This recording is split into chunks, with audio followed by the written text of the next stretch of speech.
កន្លែងដើរលេងនេះដែរគឺនៅសហរដ្ឋអាមេរិកបងអូនហើយឆ្ងាយពីផ្ទះខ្ញុំប្រហែលជា40នាទីហើយប្តីរបស់ខ្ញុំក៏មិនដែលស្គាល់ដែរបងអូនហើយប្តីខ្ញុំទៅលើកទី1ដូចគ្នាប្តីខ្ញុំកើតនៅសហរដ្ឋអាមេរិកនេះប្តីខ្ញុំមិនដែលដើរលេងទៅណាទេបងអូនហើយមិនស្គាល់ទេស្គាល់នឹងដោយសារតែមើលតាម YouTube ហើយដាក់ GPS ជិះទៅតាមនឹងបងអូនហើយបានស្គាល់នឹងប្តីខ្ញុំមិនដឹងតែពីធ្វើការទេបងអូនចេញពីធ្វើការចូលផ្ទះចេញពីផ្ទះធ្វើការហើយ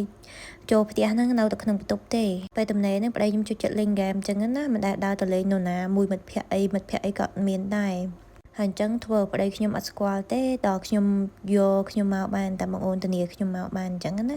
បានដើរលេងអីពីអ្នកប្រពន្ធហ្នឹងគាត់ដឹងខ្ញុំអប់សុកនៅផ្ទះហើយអញ្ចឹងគាត់ចេះសើចតាម Facebook សើចតាម YouTube អីចឹងណាឃើញកន្លែងណាប្លែកនាំប្រពន្ធទៅអីឲ្យទៅនៅក្នុងរដ្ឋដែលខ្ញុំរស់នៅដឹងតែប្តីខ្ញុំជូនខ្ញុំដើរលេងឯងបងអូនហើយសំណាងដែរបងអូនហើយបានប្តីមិនចេះខូចខលមិនចេះដើរលេងរហេតុរហូតទៅណាទេដឹងតែពីនៅផ្ទះចេញពីផ្ទះចូលធ្វើការតែមួយមុខទេបងអូនហើយនរណាក៏ស្គាល់ដែរដល់ទៅវ័យតាមទូរស័ព្ទនឹង GPS បងអូនបានស្គាល់ចេះទៅអីតាមផ្លូវហ្នឹងឲ្យប្តីខ្ញុំបើកទៅផ្ទាល់ហ្មងប្តីខ្ញុំអត់ដឹងផ្លូវទេបងអូនហើយដឹងតែស្គាល់តែផ្លូវទៅធ្វើការមួយមុខគាត់សំបីតែផ្ទះបងប្អូនហ្នឹងក៏មិនស្គាល់ដែរដល់ដាក់ GPS បងអូនចូលចិត្តប្តីប្រពន្ធពីរអ្នកខ្ញុំជួយ like និង comment អ្នកមួយផង